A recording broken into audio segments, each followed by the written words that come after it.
disais, ça fait longtemps que je n'ai pas apporté la parole, parce que la dernière fois, c'est Rabbi, après ça, c'était les vacances et tout.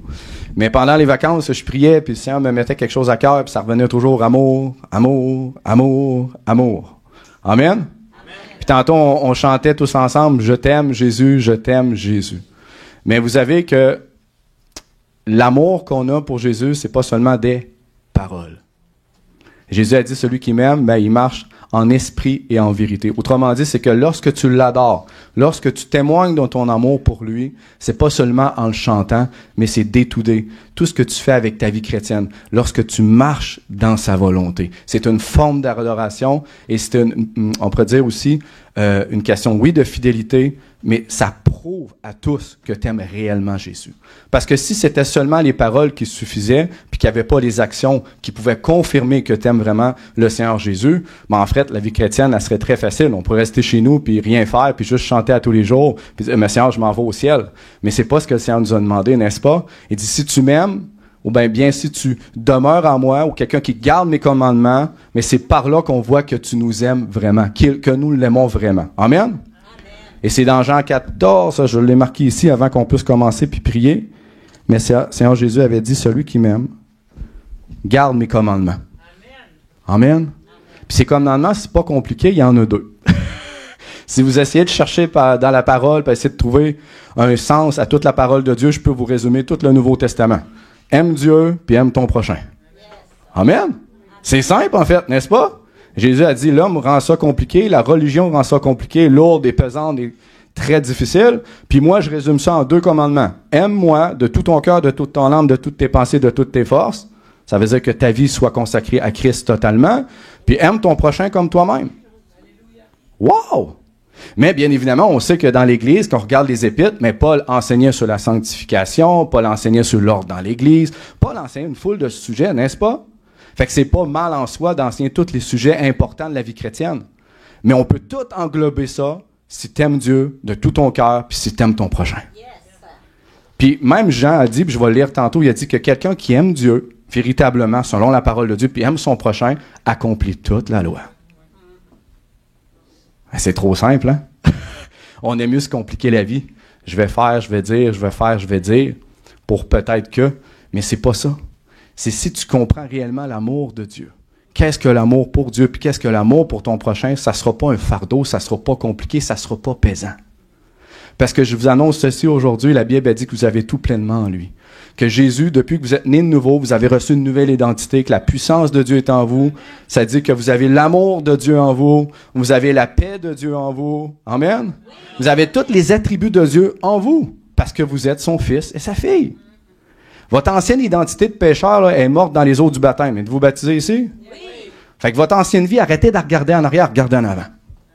Puis depuis que vous avez reçu cette nouvelle identité-là de fils et de fille de Dieu, tous ces beaux trésors-là de l'amour, de la puissance de Dieu, la justice de Dieu, la paix, tout ce que je viens de vous dire vit en vous. Il faut apprendre, par contre, en tant que chrétien, à prendre ce qui est en nous, ce beau trésor-là, puis le manifester dans notre quotidien. Alors, si tu es un enfant de Dieu, tu peux aimer Dieu de tout ton cœur. Et tu peux aimer ton prochain de tout ton cœur. Si tu prends la décision d'agir. Puis pour vous dire la vérité, je ne prétends pas être parfait dans l'amour. Il n'y a personne ici de parfait cet après-midi dans l'amour. Tout le monde a des défis, tout le monde fait des fautes, tout le monde fait des erreurs. Mais ce qui est important, c'est qu'on progresse. Et je veux vraiment je sais que dans la dernière année, vous avez reçu beaucoup d'enseignements. Comme je disais tantôt, la sanctification, différentes choses, différents sujets qui est très bon, qui est réel, qui est biblique, puis qu'il faut comprendre. Mais c'est comme si le Seigneur m'avait dit dans mon temps de vacances, il dit, ouais, mais je veux comme tout ramener ça à quelque chose de simple. Que mon peuple m'aime de tout son cœur et qu'il aime son prochain comme soi-même. Alléluia. Puis je vais vous l'expliquer. Et la parole de Dieu, on pourrait dire, même dans 1 Corinthiens 13, avez-vous déjà lu 1 Corinthiens 13? Oui. Qu'est-ce que Paul explique? Je pense que c'est un des plus beaux passages, mis à part la croix, quand Paul explique qu'est-ce que l'amour. Puis il ne va pas de main morte pour vous dire la vérité. Je ne sais pas si vous l'avez lu souvent, là, mais ce qu'il dit avant de parler de l'amour, ça fesse. Il dit, autrement dit, si vous n'avez pas l'amour, vous n'êtes rien. Tu tombes sur ce verset-là, ça fesse. Mais c'est une réalité qui est biblique. Parce que l'amour, frères et sœurs, l'amour véritable de Dieu, là, elle, là, c'est elle que vous allez vivre actuellement, faire vivre aux autres autour de vous, mais c'est cet amour-là qui va vous unir pour l'éternité, entre frères et sœurs, puis avec Christ. La Bible dit que l'amour ne périra jamais. Ouh! Alléluia! La connaissance, les prophéties, tout ce genre les langues, tous ces genres de choses-là, un jour, va disparaître qu'on va être avec Christ. Mais c'est l'amour qui va nous unir pour l'éternité. Alors, aussi bien qu'on comprend actuellement qu'on est sur la terre à marcher dans l'amour. Amen? Amen. C'est le fruit qui nous unit. C'est le fruit qui va porter du fruit autour de toi. C'est le fruit qui peut impacter la pire personne sur la terre que tu n'aurais jamais pensé qui vient au Seigneur. Moi, j'ai rencontré une fois une personne qui avait été dans une prison maximale pendant 25 ans, qui a commis des meurtres et des délits. Puis il dit, c'est un chrétien qui lui a annoncé l'Évangile, qui témoignait tellement de l'amour de Dieu, que c'est ça qui l'a amené à Christ. Pas juste par ses paroles, par ses fruits au quotidien. Tout le mal qu'on lui faisait, lui ne répondait pas par le mal, répondait par le bien. Et ce témoignage-là qu'il a apporté autour de lui l'a converti au Seigneur. Amen! Wouh! Amen! Donc l'amour du Seigneur, l'amour que tu as en toi, peut être manifesté dans ton quotidien et peut impacter les gens autour de toi, sans même que tu t'en rendes compte. Les gens à ma job venaient me voir et disent « Qu'est-ce que tu prends pour être aussi heureux? » C'est Jésus. « Qu'est-ce que tu fais pour être autant dans la paix, même quand l'entreprise va mal? » C'est Jésus. Jésus, je suis enraciné en lui, je suis enraciné dans sa parole, puis je la vis, sa parole. Mais je me suis enraciné, oui, parce que je connais les Écritures, mais je me suis enraciné parce que je la mets en pratique, puis je marche dans l'amour. La Bible a dit que le juste, il ne s'affermit pas dans la méchanceté, mais il grandit dans l'amour. Proverbe. Fait que c'est pas dans le mal qu'on fait les uns pour les autres qu'on grandit dans notre vie chrétienne, c'est qu'on marche dans l'amour. Parce que c'est dur marcher dans l'amour. Envers les gens qu'on connaît, c'est facile. Quand les gens t'aiment, « Ah, mon frère, je t'aime », puis qu'ils ne font jamais de mal. C'est facile, les amis, puis leur donner quelque chose, n'est-ce pas?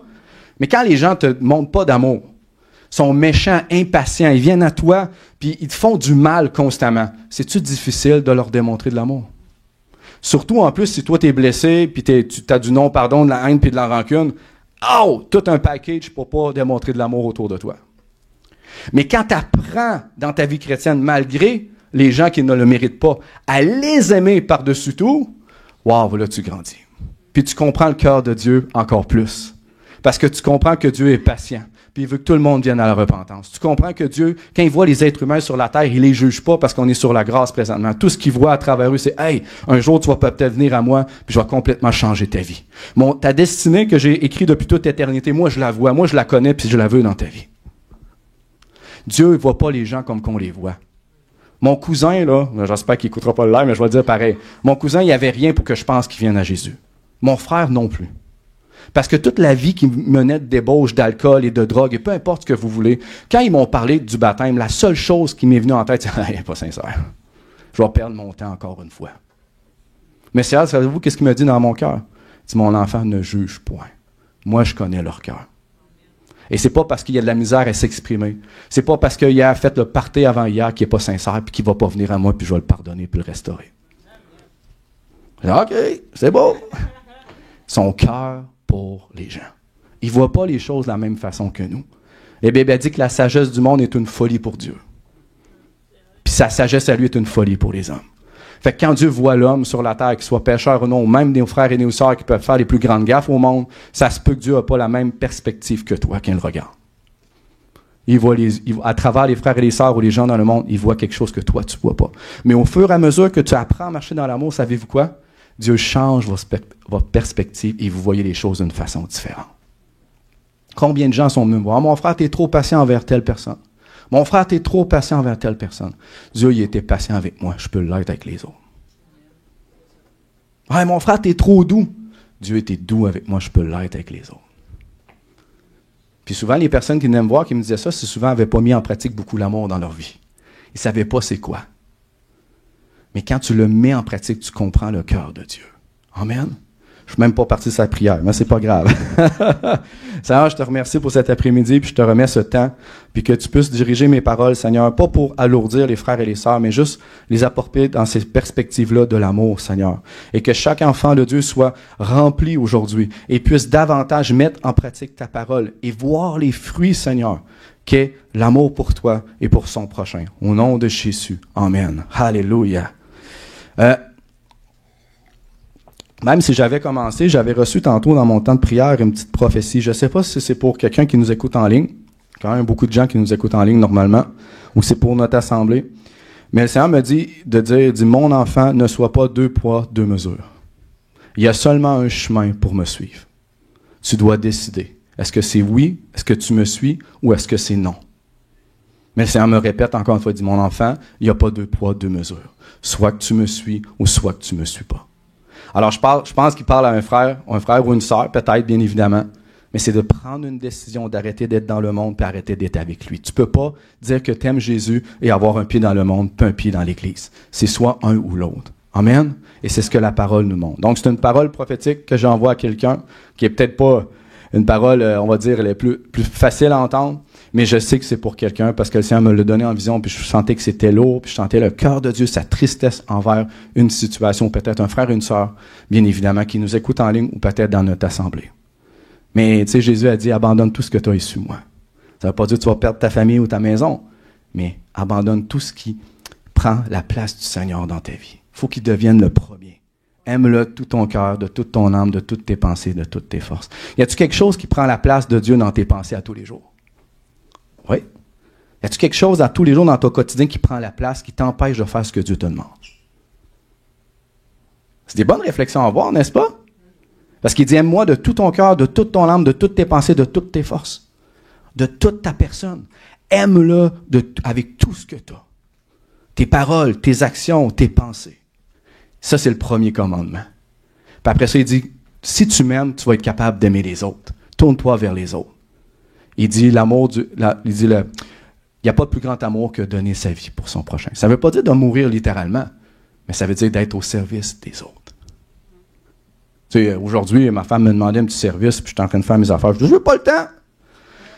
J'étais en train de lire mon message, puis j'étais là, wow! OK. L'amour rend service aussi, hein, tu sais. L'amour est bienveillant, l'amour aide. Fait que j'ai pris ce petit temps-là, puis je suis allé l'aider. Je suis revenu, puis j'ai continué mes affaires, puis j'étais en prière. J'ai dit, Seigneur, je me fais tout le temps déranger quand je passe du temps avec toi. Savez-vous ce qu'il m'a répondu? Il dit, mon enfant, le temps que tu as pris pour ta femme, tu peux le reprendre avec moi. Je dis, le petit 5 minutes que je pensais avoir perdu quand je passais du temps avec lui, il m'a dit, ouais, mais tu peux prendre le 5 minutes après. Est-ce que vous me suivez? Fait qu'il n'était pas en train de me dire, non, tu peux pas l'aider, elle avait besoin d'aide, tu peux la servir. Mais après ça, ce petit 5 minutes-là, rajoute-le à ton une demi-heure, c'est pas plus grave. Est-ce que vous me suivez? Dieu ne voit pas les choses comme qu'on le voit. Ma femme avait besoin, puis c'est un signe qu'elle est importante. Quand tu sers les autres, là, tu leur montres qu'ils sont importants. Quand les gens m'aident à faire la salle, vous me montrez que ce que Dieu fait ici, c'est important. Quand j'ai aidé mon frère, puis je l'ai aidé pareil pour faire ton plat, je suis persuadé que ça t'a montré quand même que tu étais important pour moi, puis que je t'ai donné du temps. C'était un moment où j'ai créé un lien avec mon frère, puis qu'on a parlé. Est-ce que vous me suivez? J'aurais pu dire, j'ai pas le temps de faire du plat. Tente pas. Ministère, travail, j'ai ma famille. Oui, tu as vécu une situation très difficile, puis ça a juste bien donné que je sois là avec lui. Non.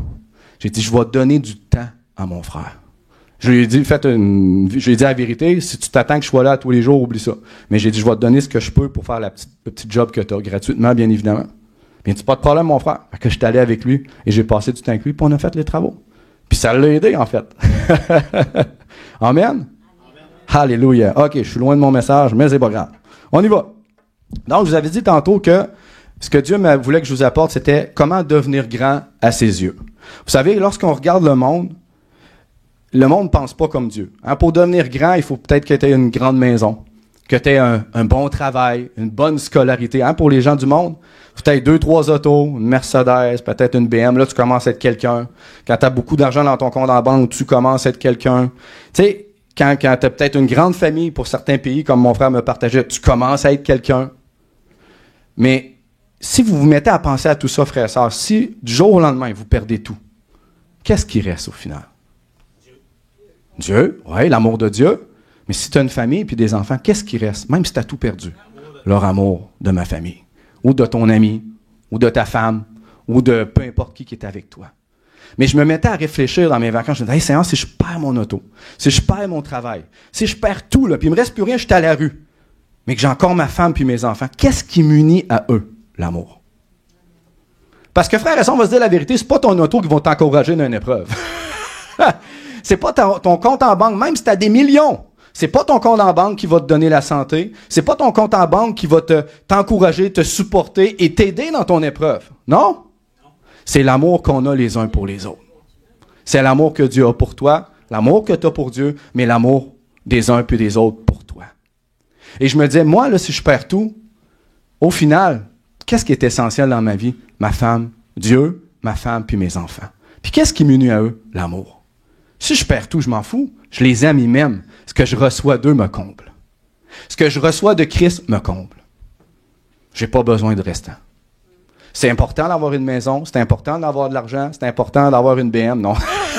C'est important d'avoir un auto. Je suis pas contre les BM, d'accord, je les aime bien. Mais je suis pas contre le fait d'avoir ou de posséder des choses. Bien évidemment, si ton amour n'est pas sur ces choses-là. C'est là la nuance. Mais même si tu perds tout, ce qui reste et ce qui demeure, c'est l'amour. Avez-vous déjà pensé à ça? Avez-vous déjà pensé à tout ça? Si tu perds tout. Quand ma sœur était malade, qu'est-ce qui a fait en sorte qu'on ait la voir? C'est l'amour qu'on avait pour elle. Elle n'avait plus rien. Elle était à l'hôpital en train de mourir. Mais on a pris du temps pour elle, mais on est allé prier. Puis elle est là. Qu'est-ce qui l'a encouragé l'amour qu'on avait pour elle? Qu'est-ce qui lui a démontré qu'on l'aimait, c'est qu'on est allé prier pour elle? Qu'est-ce qui restait à Daniel, notre sœur Danielle Grisou? Qu'est-ce qui restait pour elle? C'était l'amour qu'elle avait pour Dieu puis son prochain, puis ce que les autres lui démontraient comme amour. C'était tout ce qui lui restait au final. Elle n'avait plus rien, elle était sur la table en train de mourir.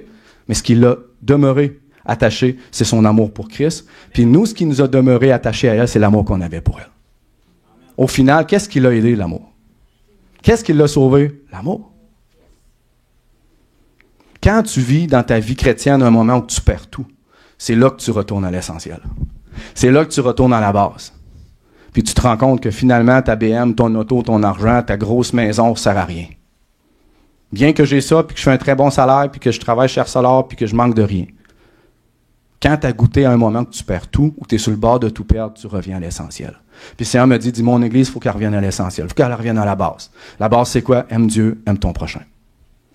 Puis si tu aimes ton prochain, tu vas te pousser si tu le vois qui boite, comme qu'on est allé au bureau en gros, moi puis notre frère Ambroise, qu'on a vu le monsieur qui boitait. L'amour que j'ai pour lui, parce que je sais qu'il souffre, me poussait à aller prier pour lui.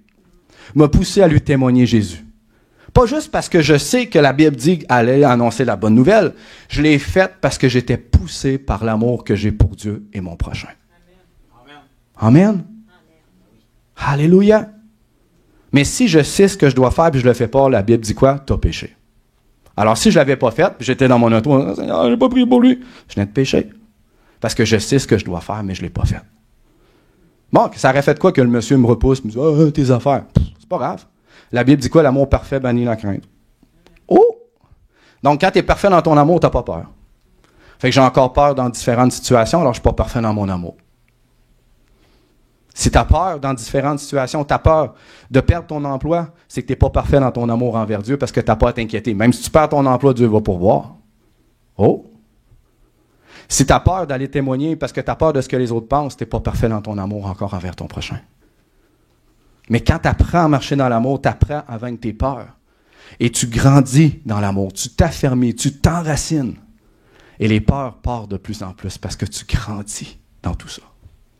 L'amour parfait bannit la crainte. Parce que sinon, la Bible dit quoi? Que sinon, si tu as peur, tu supposes qu'il y a un châtiment qui va venir par la suite. Tu t'en fous du châtiment. Tu t'en fous si l'autre te renie. Tu t'en fous si tu as une persécution. Tu t'en fous si tu passes à la TV. Tu t'en fous si tu perds tout pour l'Évangile parce que c'est la seule et unique cause que Christ t'a donnée dans ta vie.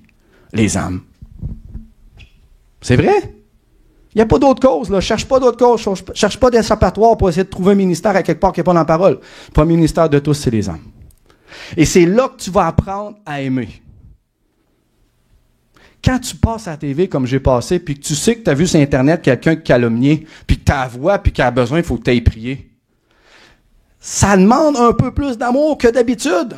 Parce que tu dis, elle va me juger, elle va me fermer la porte, puis elle ne va vouloir rien savoir, puis elle va peut-être l'écrire encore sur les réseaux, n'est-ce pas? Au fur et à mesure que tu mets la parole en pratique, puis tu grandis dans l'amour, tu affrontes des montagnes que tu n'affrontais pas avant. Chez vous, tu n'affronteras pas de montagnes. Mais tu vas les affronter quand tu avances à faire la volonté de Dieu. Et ça teste ton cœur pour Dieu puis pour ton prochain. Vas-tu abandonner ton rêve de pilote comme qui m'a demandé de pilote d'avion? J'ai dit oui, Seigneur, je vais l'abandonner parce que je t'aime. Ça teste le cœur. Ça teste le cœur, frères et sœurs. Amen. Ça teste le cœur quand ta famille te rejette et ne veut rien savoir de toi parce que tu les aimes comme Jésus les aime. Mais si tu n'aimes pas comme Christ aime, tu ne vivras pas les persécutions, tu ne vivras pas les défis, tu ne vivras pas les montagnes, puis tu n'apprendras pas à grandir dans l'amour.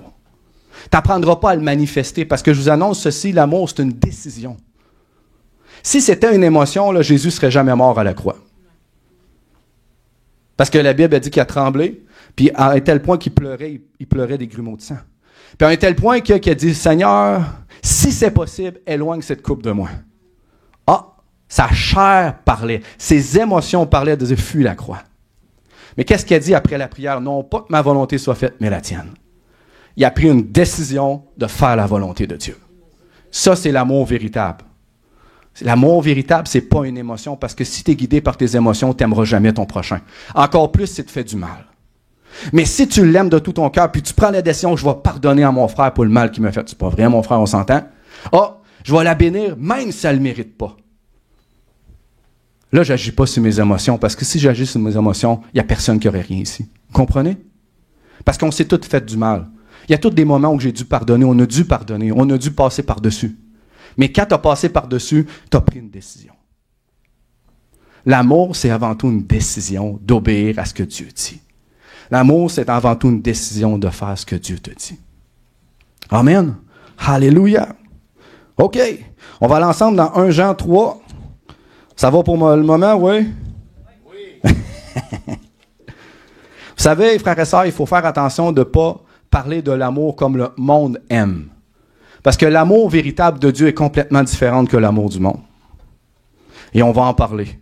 1 Jean 3, 17, 22. 1 Jean 3, 17, 22. Je vais juste tasser ça. 1 Jean 3, 17, 22. Pour ceux qui cherchent un Jean... C'est après...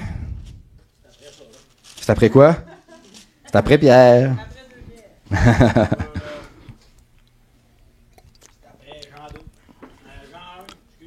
On est à Jean 3, Jean chapitre 3, verset 17-22. Yes, merci mon frère. Ça dit, si quelqu'un possède les biens, c'est tout ça? Ouais. Si quelqu'un possède les biens du monde et que, voyant son frère dans le besoin, lui ferme ses entrailles, lui ferme son cœur ou la porte, comment l'amour de Dieu demeure-t-il en lui? Petit enfant, n'aimez point en parole et avec la langue, mais en action et en vérité. Voilà ce que la Bible dit. Tu peux pas juste dire que t'aimes. Pour Dieu, tu dois le prouver. Pour Dieu, tu dois le faire.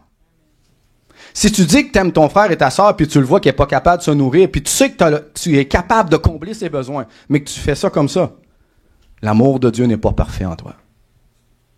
Amen? C'est ce qu'il dit dans la parole de Dieu.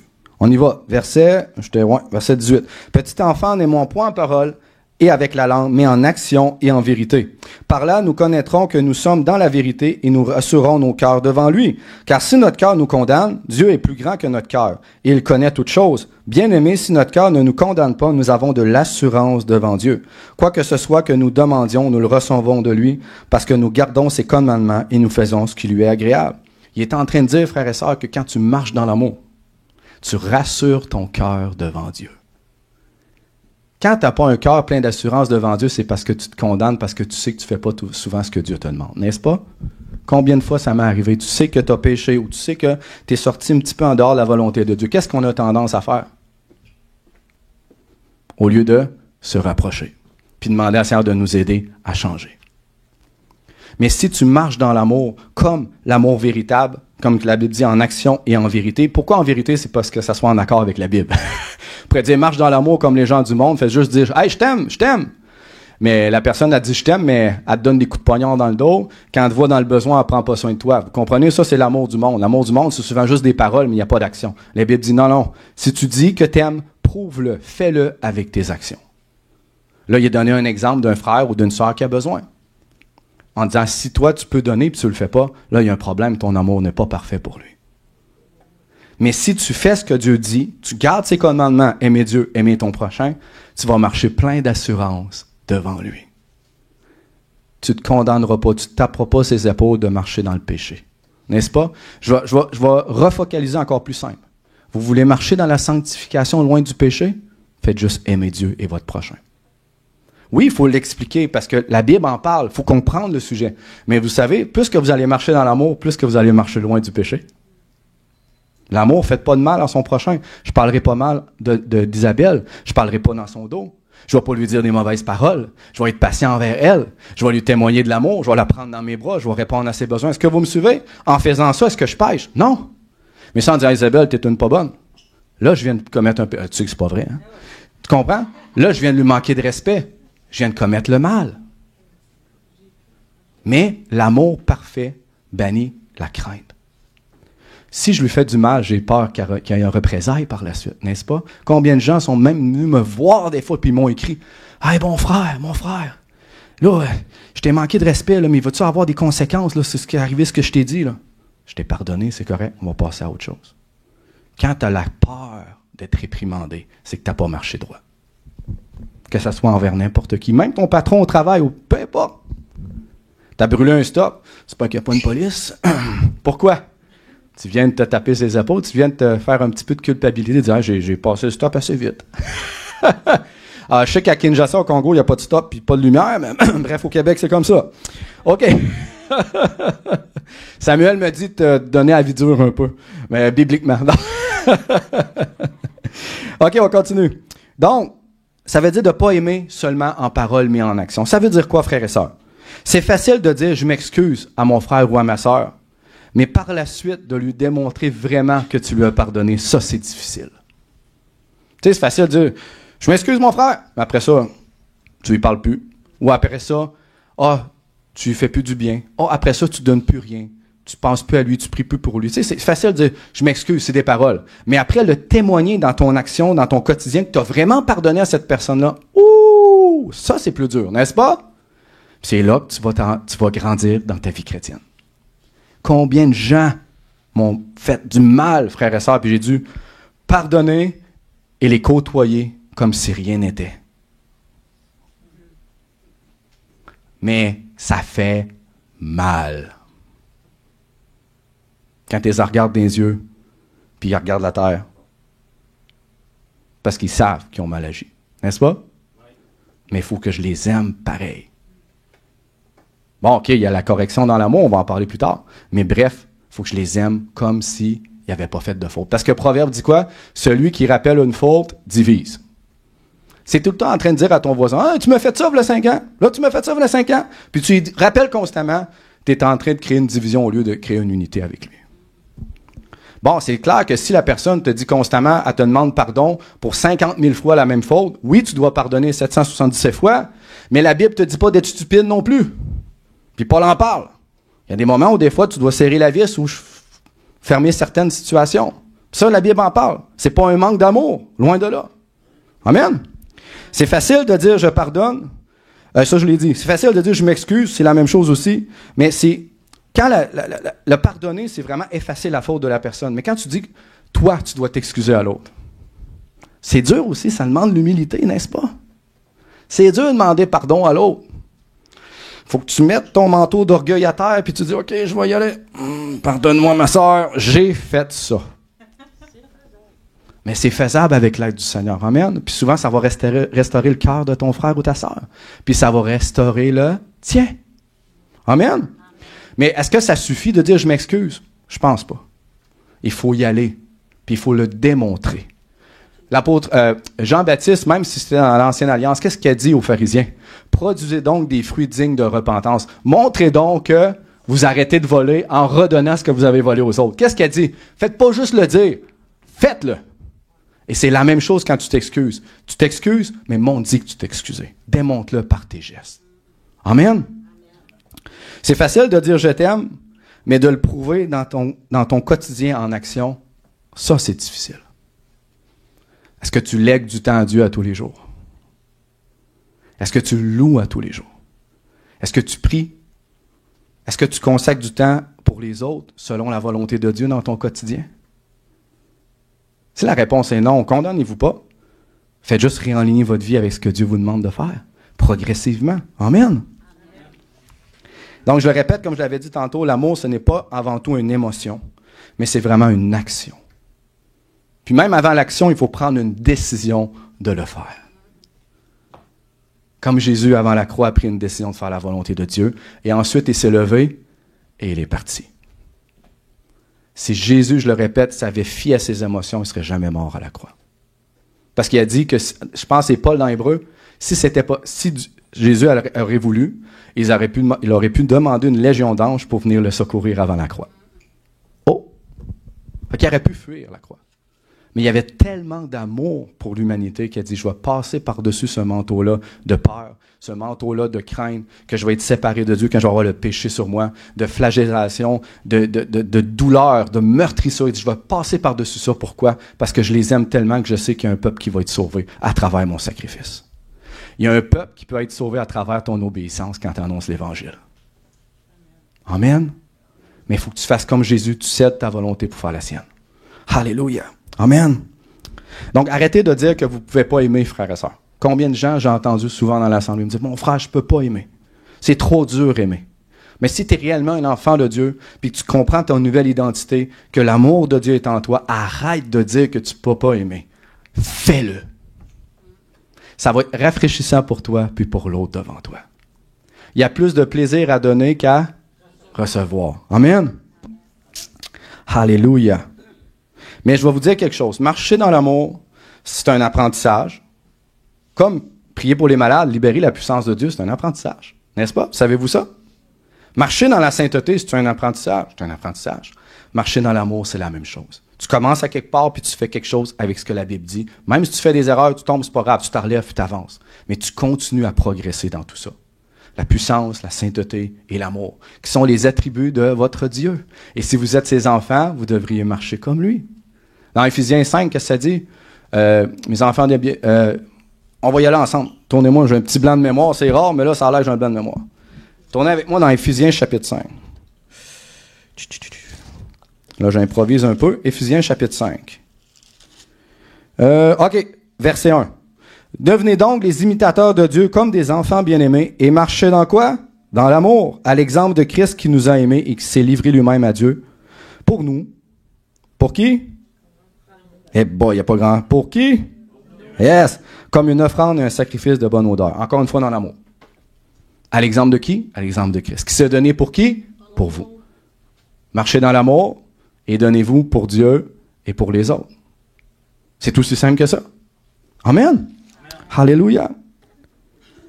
Bien évidemment, je vous le répète, dans toute cette vie-là chrétienne, que ce soit que vous apprenez à manifester la puissance de Dieu pour les miracles, les guérisons, pour les dons, que ce soit que vous apprenez à manifester, à marcher dans la sainteté, que ce soit que vous apprenez à marcher dans l'amour, l'objectif ultime de tout ça, frères et sœurs, c'est que vous devenez des femmes et des hommes de Dieu matures dans la foi. Des adultes spirituels. Pas des bébés qui pleurent tout le temps. Les bébés, ça critique. Les bébés, ça chiale. Les bébés, c'est pas content. Les bébés, ça veut changer la carpette. Ça veut changer la couleur des murs. Les bébés critiquent sa caméra. Ça critique ses chaises. Ça critique surtout. Mais une personne qui marche dans l'amour, qui grandit, qui devient adulte dans la foi, se concentre juste sur l'essentiel. On s'en fout du toit. On s'en fout de la salle. On s'en fout des chaises.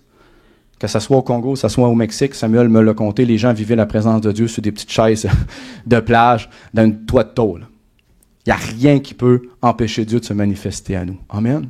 C'est pas la couleur, c'est pas les vitres, c'est rien, c'est pas la salle. C'est le cœur qui nous unit pour Dieu. Amen. Tournez avec moi dans 1 Corinthiens 13, versets 1 à 13. Ouais, 1 Corinthiens 13, versets 1 à 13. Y a-t-il des gens qui ont déjà lu 1 Corinthiens au complet? Oui. Mon frère est le premier. Je l'ai fait! Vous savez que quand on lit un Corinthien, surtout dans les débuts, jusqu'au même 13, chapitre 13, 14, et ainsi de suite, on s'entend que c'était pas super luisant à Corinthe. Hein? Il y avait beaucoup de désordre là-bas. Mais Paul, dans sa lettre, les a ramenés dans la vérité.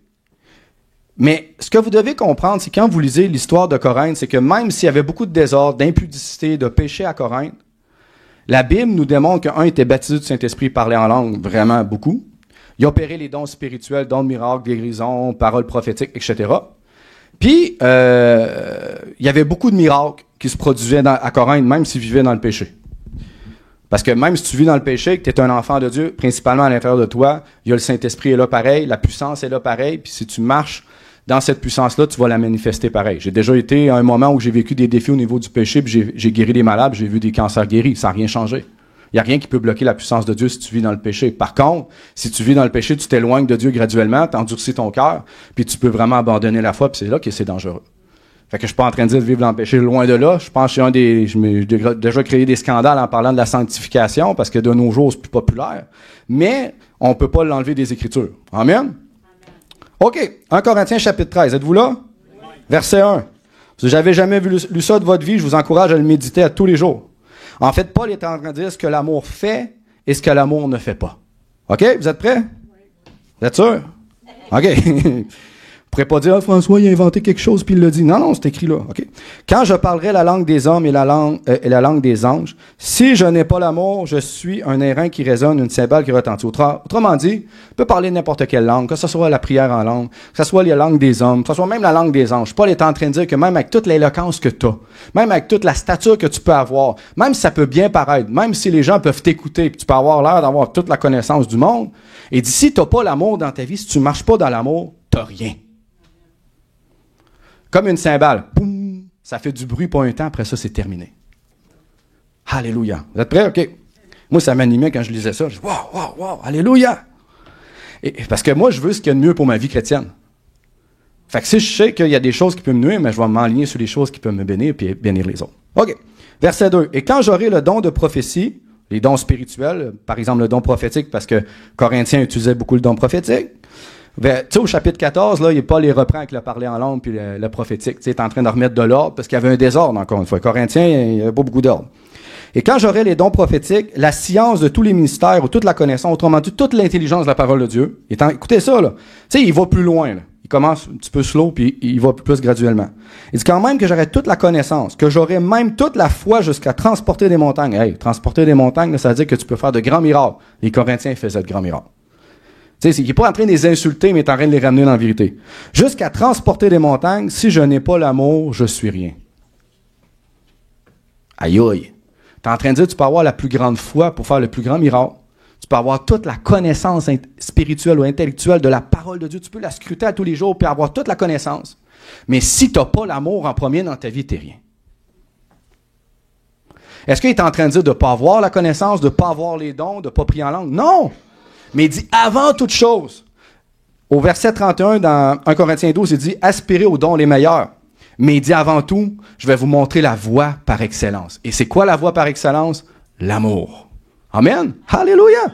Verset 3. Et quand je distribuerai tous mes biens pour la nourriture des pauvres, il est en train de dire que tu peux donner même aux pauvres tout ce que tu as. Quand je livrerai même mon corps pour être brûlé, donc tu pourrais livrer ton corps à la mort pour une cause, si je n'ai pas l'amour, je ne suis rien. Ça fait mal. Puis là, vous allez dire, ouais, mais mon frère, ça, l'amour qui parle, c'est Jésus quand tu es né de nouveau. Non. Verset 4, il dit, voici qu'est-ce que l'amour. Qu'est-ce que devrait être l'amour dans ton quotidien? Êtes-vous prêts pour celle-là? Ouais? Oui. On va le lire, je vais l'expliquer. L'amour est patiente. Même si tu pries en langue, tu fais la prophétie, si tu n'as pas la patience dans ta vie chrétienne, Paul il dit quoi? T'es rien.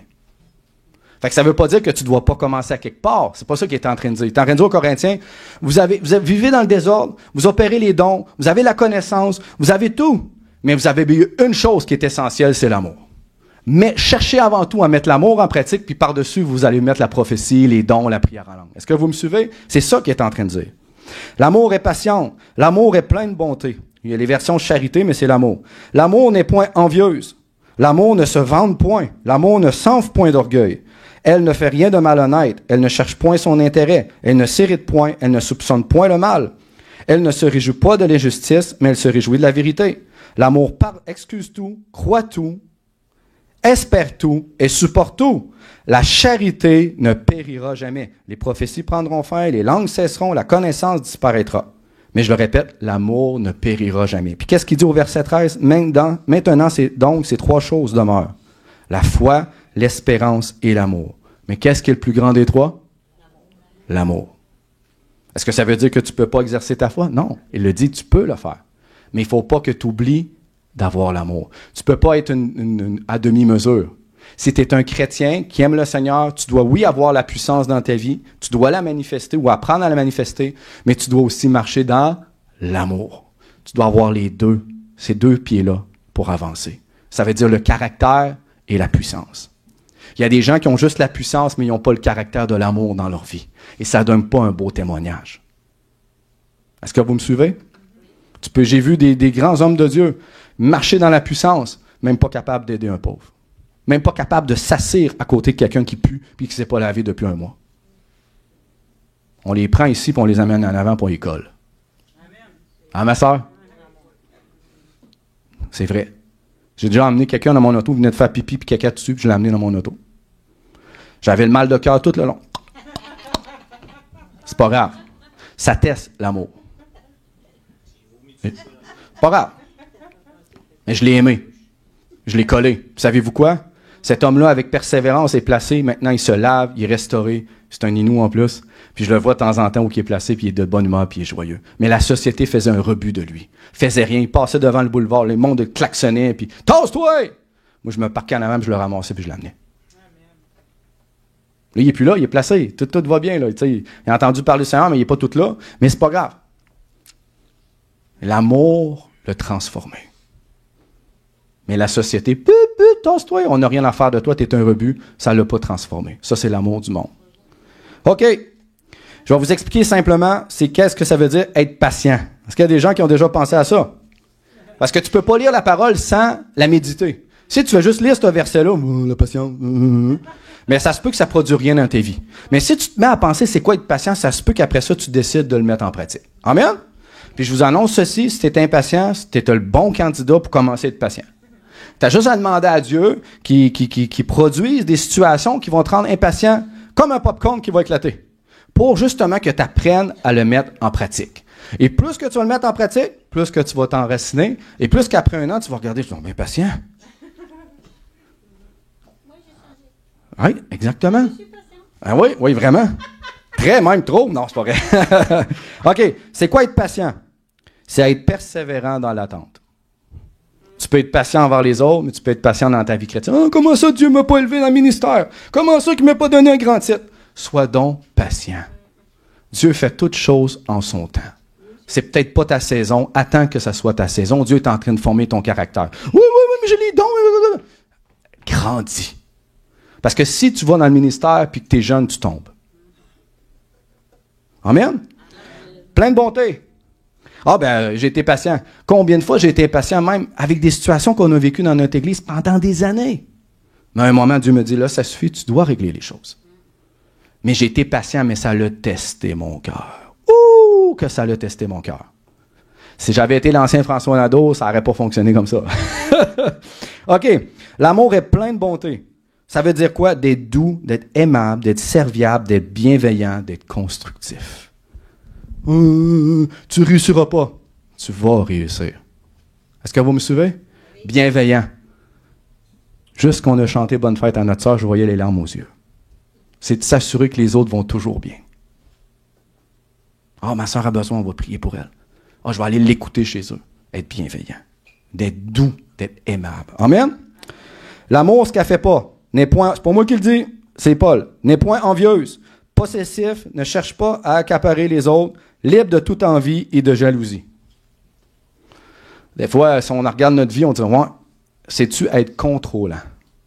Tu savais que dans l'amour, il n'y a pas de contrôle. Tu ne cherches pas à contrôler les autres. Non. L'amour n'est pas possessif.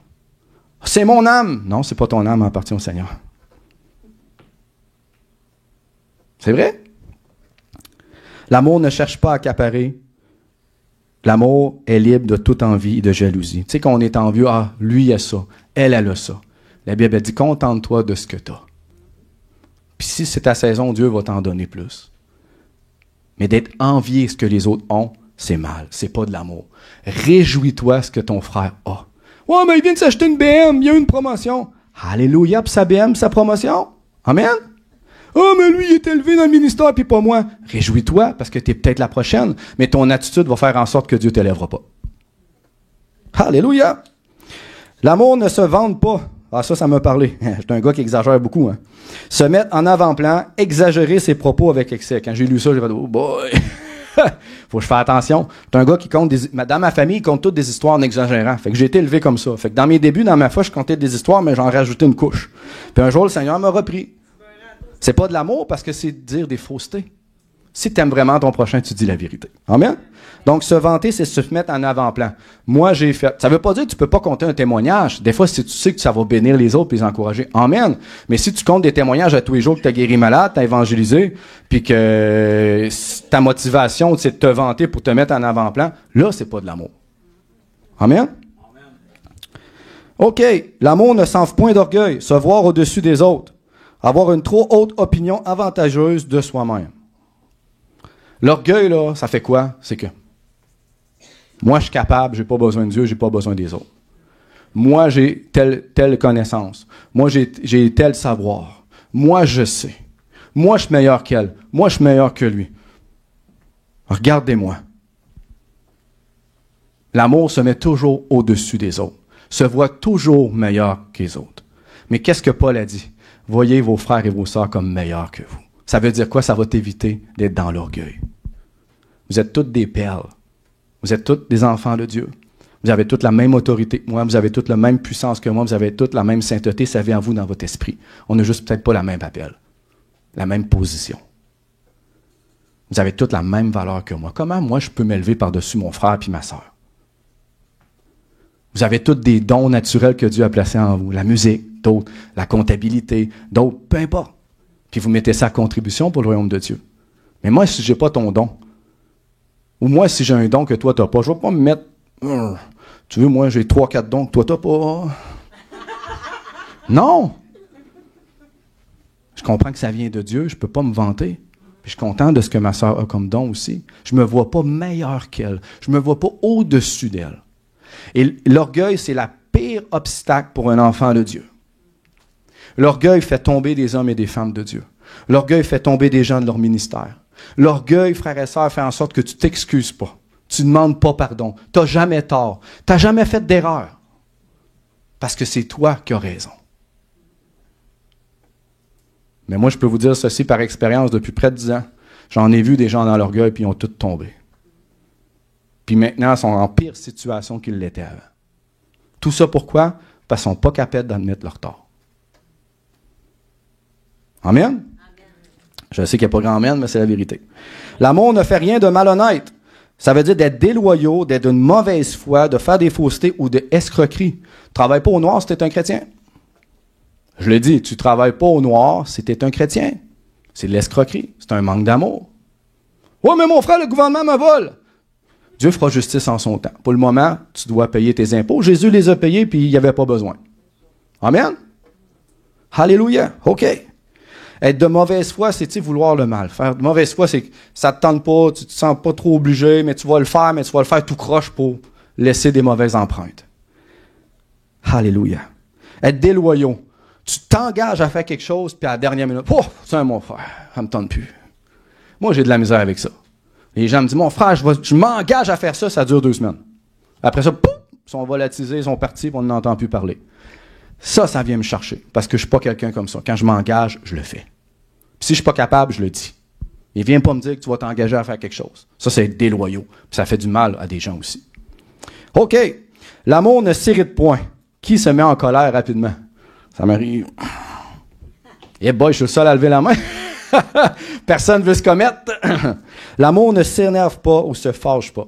Dernièrement, j'ai eu des épisodes que j'ai eu de la difficulté sur certaines situations, même dans ma propre famille, où que je me suis rendu compte que je m'énervais pour rien. Fait que j'étais en train de travailler ça avec le Seigneur.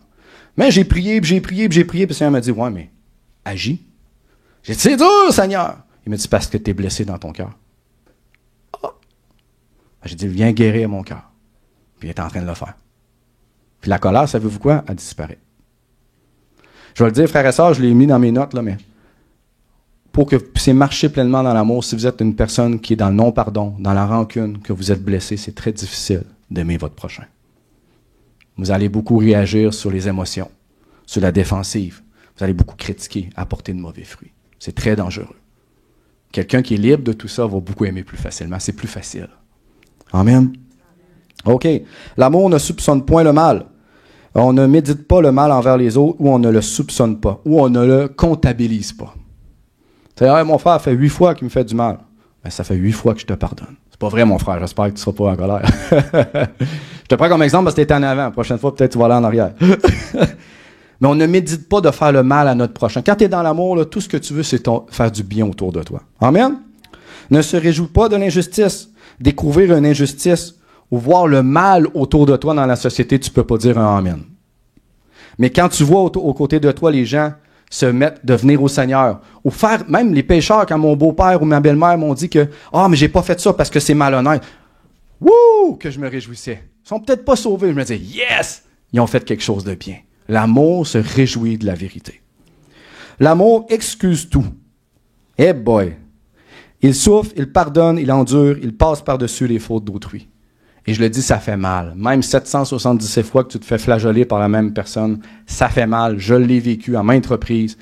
Et c'est très souffrant.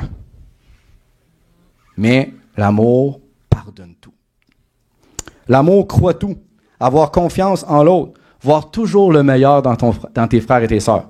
Même si parfois tu auras envie de voir autre chose, quand tu les regardes, t'espères le mieux en eux, comme Jésus. L'amour supporte tout. C'est savoir tout surmonter, tout porter, tout endurer. Ça fait des années que ma femme n'est pas venue au Seigneur, puis j'en ai vécu des vertes et des pommures, puis j'en ai fait vivre des vertes et des pommures. Mais je peux dire que ma femme, elle me supporté, puis je l'ai supporté aussi, parce qu'on s'aime. L'amour endure. L'amour souffre. L'amour persévère. L'amour ne périra jamais. Hein? C'est à la fin du verset. Ça veut dire quoi? L'amour n'échouera jamais. Elle ne serait jamais sans effet. Elle n'aurait jamais de fin. Frères et sœurs, je vous dis, même si vous perdez tout, mais que vous marchez dans l'amour, ça va toujours avoir un effet positif autour de vous. Ça va vous apporter à avoir un caractère qui est conforme à la volonté de Dieu. Et même les gens du monde vont le voir. Et même ça peut attirer des gens à vous. Parce que votre caractère est différent. Les gens du monde sont impatients, sont pas contents, sont pas joyeux, sont tristes, sont blasés, sont en colère envers toute chose. Puis toi, t'es le chrétien. Peu importe ce qui se passe, ça me dérange pas. Je sais que Dieu m'aime, j'aime Dieu, puis j'aime mon prochain. Amen. Vous savez, beaucoup utilisent le mot « j'aime » de la mauvaise façon. Tu sais, il y a des gens qui me disent « Ah, mon frère, j'aime le hockey. » Moi, je dirais plus « j'apprécie le hockey. » Parce que le mot « j'aime » biblique, frères et sœurs, c'est un gros mot. Est-ce que vous venez de voir tout ce que je viens de vous dire? Ça, c'est aimer.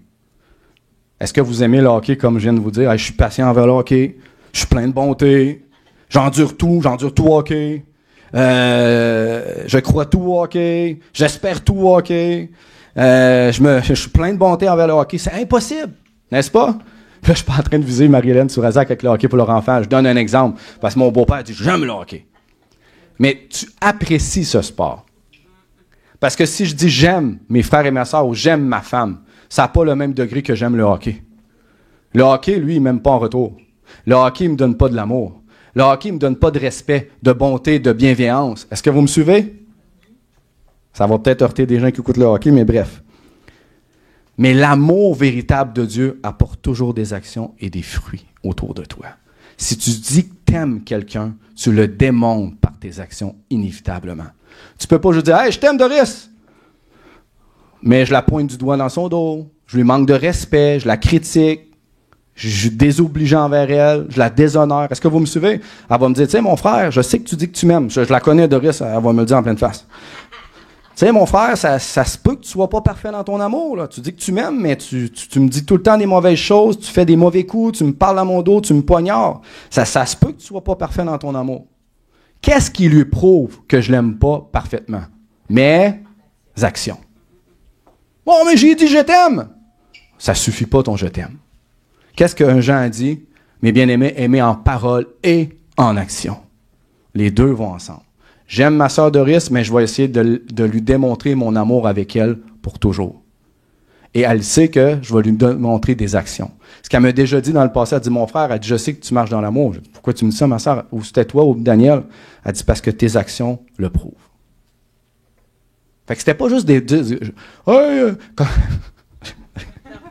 comme je vois sur Internet, surtout au Congo, ils se nomment tous apôtres puis tous prophètes, mais ils n'ont pas d'église, ils n'ont jamais prophétisé. Tu sais, ça paraît pas bien de dire que tu es quelque chose puis que tu le fais pas. Si tu dis que tu es chrétien, tu portes un témoignage et tu l'apportes autour de toi. Amen? Comme dit un chrétien, puis tu n'évangélises pas, il y a un problème, il y a deux choses qui ne vont pas ensemble. Jésus évangélisait tout le temps. C'était son cœur.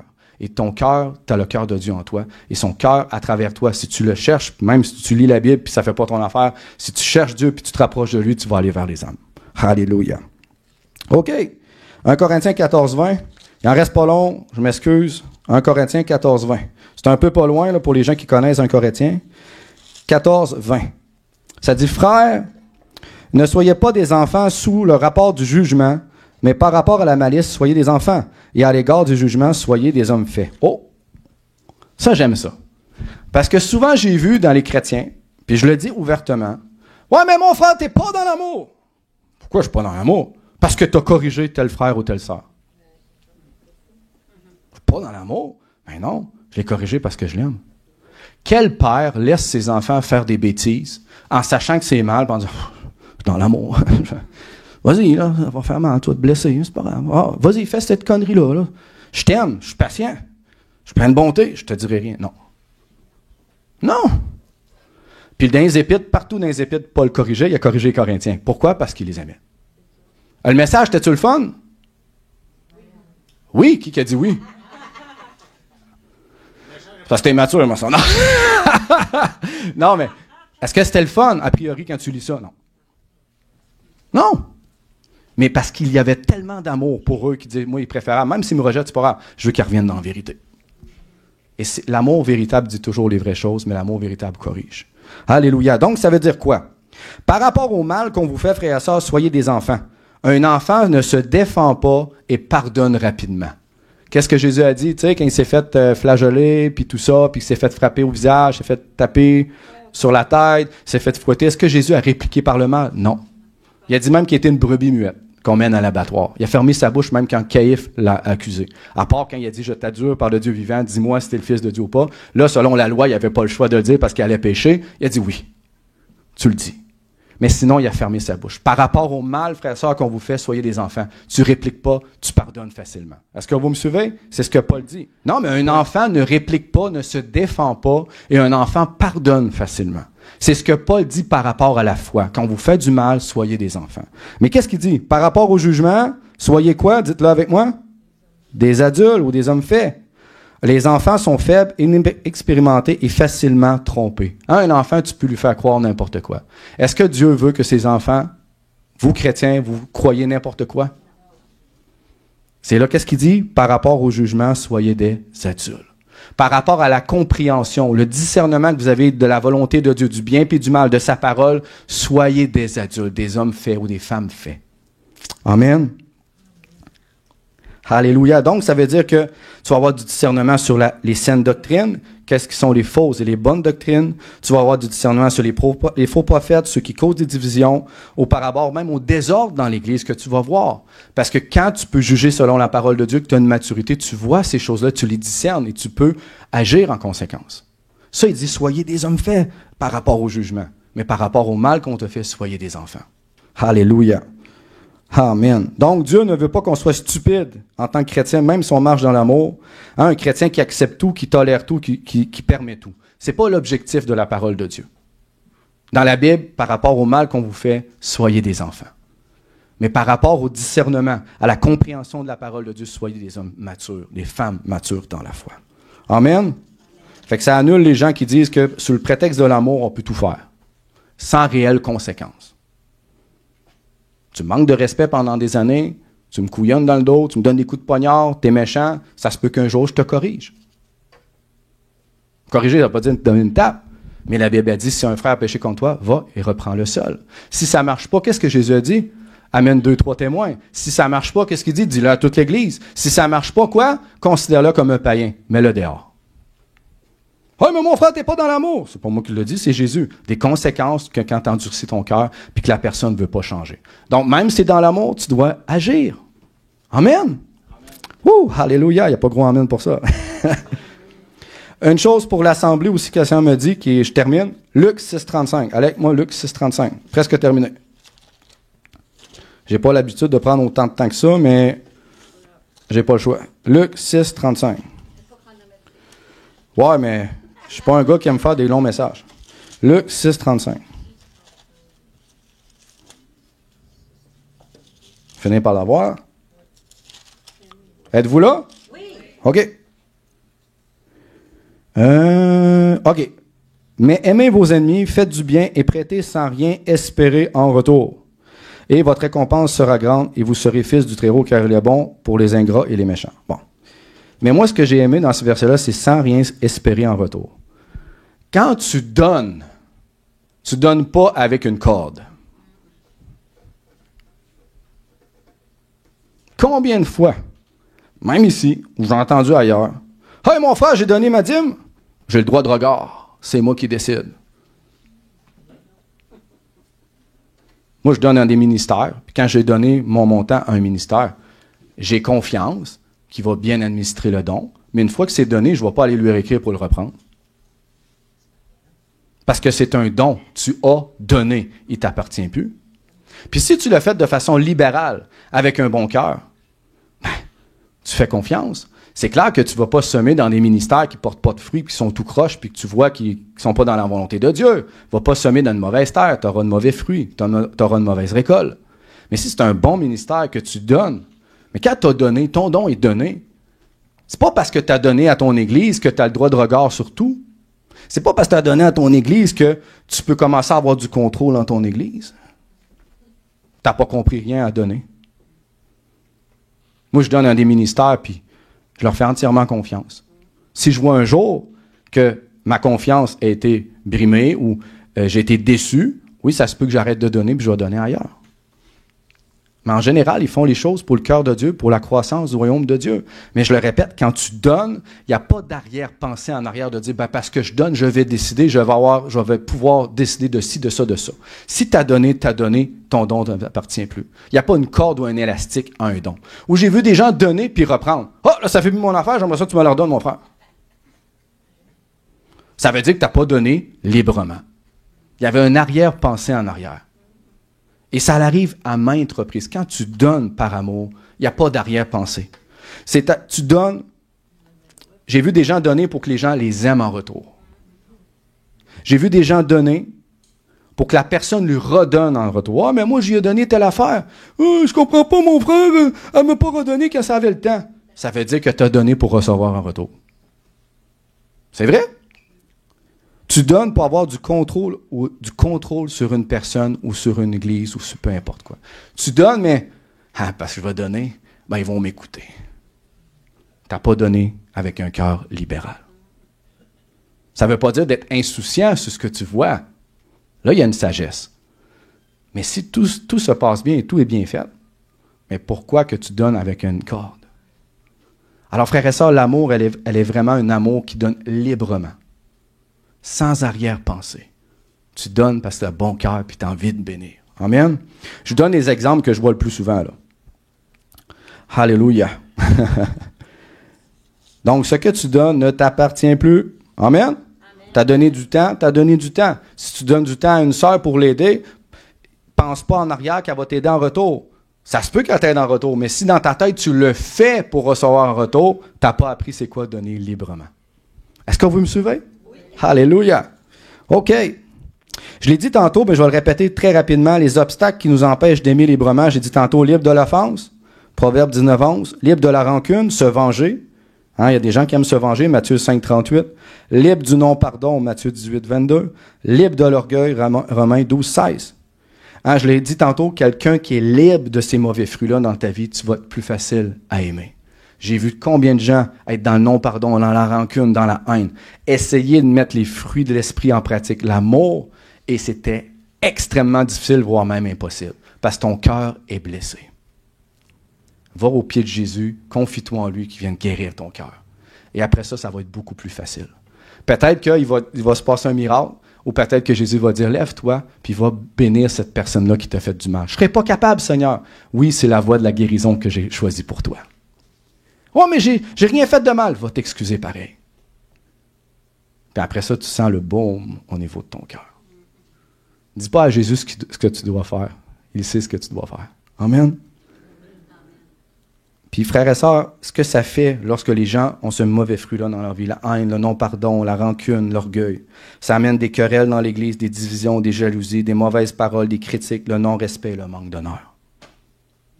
Est-ce qu'on a besoin d'avoir ces fruits-là dans l'Église? Ça rend service à personne. Et je vous le dis, si tout le monde marcherait dans l'amour véritable de Dieu, on n'en verrait presque pas de mauvais fruits. Il n'y aurait pas de division, il n'y aurait pas de querelle, pas de jalousie, de critique, de mauvaises paroles et de manque d'honneur. Il y aurait un niveau d'amour comme qu'on n'aurait jamais vu. Les gens qui viennent d'ailleurs viennent à cette île et disent souvent, cette île, votre Église est remplie d'amour. Mais elle n'est pas parfaite non plus, cette île. Elle a à grandir dans cet amour-là. Puis ce que le Seigneur aimerait vous dire aujourd'hui, vous pouvez aller encore plus loin dans votre amour. Faites juste lire 1 Corinthiens 13, puis le méditer à tous les jours, puis commencer à le mettre en pratique. Vous allez voir. Puis demandez au Seigneur, Seigneur, viens donc travailler dans les sphères que je devrais travailler au niveau de l'amour. Vous allez arriver le dimanche. Toi là, mon frère, hey, que ça fait mal cette semaine. Alléluia. Quand ça fait mal, ça te transforme. Alléluia. Hein, tu t'entraînes pas quand ça fait pas mal. Je sais pas s'il est là, Fred, ou il est parti, mais quand tu t'entraînes, au début, ça fait pas mal, ça va bien. Envoie les poids, envoie les 50 livres. Là. Je prends pas des 50 livres, je suis pas gros, là. Mais quand le muscle se fatigue, ça fait mal et c'est là que ça développe. Et quand dans ta foi, ou quand tu marches dans l'amour, puis que ça commence à faire mal, c'est là que ça s'enracine puis ça se développe dans ta vie. Quand ça fait pas mal, c'est bien rare que ça se développe. Frères et sœurs, si vous marchez dans l'amour, votre chair ne voudra pas marcher dans l'amour, et vous allez le voir. Donc, en conclusion, l'amour de Dieu est bien différent que l'amour du monde, j'espère que vous comprenez. Puis pour connaître sa volonté, pas juste par moi qui enseigne, allez par vous-même dans la parole, allez lire les versets sur l'amour, allez lire 1 Corinthiens 13, puis méditez-le. La Bible dit dans Romains 12:2 qu'on est transformé par le renouvellement de notre intelligence. Si tu transformes tes pensées par la parole de Dieu, tu vas changer. Amen. Mais ça dit renouvelle constamment. Et la prière, puis un bon temps d'intimité avec le Seigneur, c'est un des éléments gagnants pour que tu marches dans l'amour. Je vous le dis, là, faites votre vie chrétienne sans prière, sans temps avec le Seigneur, puis essayez de marcher dans l'amour, c'est plus dur. Passe du temps avec Dieu dans ton lieu secret, puis sois constamment en prière, puis tu vas voir que ça va couler plus facilement. Ça ne sera pas parfait, ça va être plus facile. Puis quand tu es en prière, mais tu agis moins sur les émotions parce que tu as conscience de Dieu, tu as conscience que tu parles avec lui. Fait que quand il y a une sœur ou un frère qui vient te voir, puis qui te punch à la bonne place avec ses paroles, vu que tu es déjà en prière, tu as déjà conscience de la parole de Dieu, ça va être plus facile de répondre avec les fruits de l'esprit de l'amour. Mais si tu n'as pas prié, ça fait une semaine, tu n'as pas passé de temps avec Dieu, puis tout ton temps de nourriture spirituelle, c'est ton Église, là, il y a peut-être un petit problème. Il y a peut-être un progrès à faire parce que tu ne dépends pas de l'Église, tu dépends de Jésus en premier. Puis si tu dépends de Jésus en premier, mais tu vas être avec tes frères et tes sœurs, puis tu vas aussi dépendre d'eux parce qu'on est dans le même corps. Puis là, je passe un beau message. Il y en a qui disent « J'ai la foi! Pas besoin de venir à l'assemblée. » Mais ça, je vois ça nulle part dans la parole parce que la Bible nous montre que de ne pas quitter vos assemblées puis d'être ensemble. Parce que Paul a dit, plus vous allez voir la fin arriver, vous allez avoir besoin de vous supporter les uns puis les autres. Fait que comment tu vas faire pour te supporter chez toi à travers ton écran? On a besoin les uns pour les autres. Amen? Alléluia. Donc voilà, fait que j'espère que ça va vous aider. J'espère que ça va vous aider à grandir. Là, prenez pas tout pour du cash. Allez vous-même voir dans la parole. Allez vous-même prendre du temps dans les Écritures, puis nourrissez-vous de ce qui a été dit, mais allez voir les versets. Puis méditez, puis mettez en pratique. Commencez. C'est comme ça que j'ai grandi. Tu commences. Faites-le. Puis faites-le avec persévérance. Et vous allez voir davantage l'amour se manifester dans votre vie. Si tu attends chez toi, il ne se passera pas grand-chose, je le répète. Amen? Amen. Soyez bénis, frères et sœurs. Amen. Alléluia.